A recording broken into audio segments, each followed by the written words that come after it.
आप सभी को प्रेज द लॉर्ड, जय मसीह की। आइए अपने दिन की शुरुआत परमेश्वर के वचन के साथ करें। आज का वचन प्रकाशित वाक्य 4 और उसका 11 पद इसमें लिखा है, हे हमारे प्रभु और परमेश्वर, तू ही महिमा और आदर और सामर्थ के योग्य है, क्योंकि तू ही ने सब वस्तुएं सृजी और वे तेरी ही इच्छा से थीं और सृजी गई। प्रियो, क्यों परमेश्वर हमारी महिमा, आदर और स्तुति के योग्य है? और कौन है वो परमेश्वर जिसको हम धन्यवाद और आभार प्रकट करें? प्रिय, पवित्र बाइबल धर्मशास्त्र हमें जीवित और अनादि परमेश्वर के बारे में बताती है।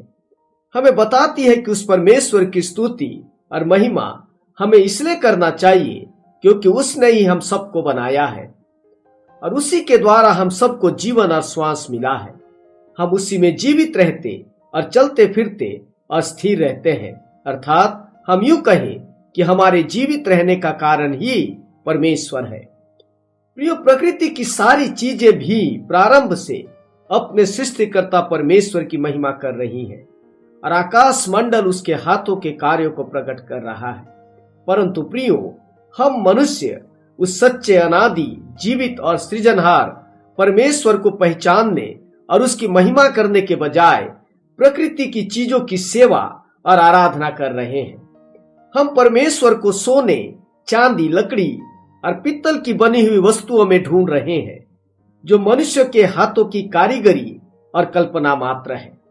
प्रियो, यदि हम सच्चे और सृजनहार परमेश्वर की उपासना नहीं कर रहे हैं तो उसके विरुद्ध पाप कर रहे हैं। हम उसकी भलाई, कृपा और सहनशीलता को तुच्छ जान रहे हैं और उसकी महिमा जो ईश्वर है ही नहीं, उन्हें दे रहे हैं। प्रिय, पवित्र बाइबल हमें उस परमेश्वर से परिचय कराती है जो था, जो है और जो हमेशा रहेगा। वही प्रथम है और वही अंत है। कितना जरूरी है कि हम सृष्टि की नहीं परंतु सृष्टिकर्ता परमेश्वर की उपासना और महिमा करें।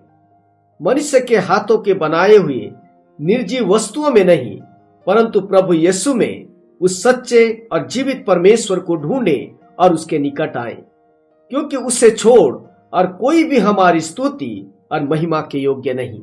आपका दिन अच्छा हो। प्रभु आपको आशीष दे। आमीन।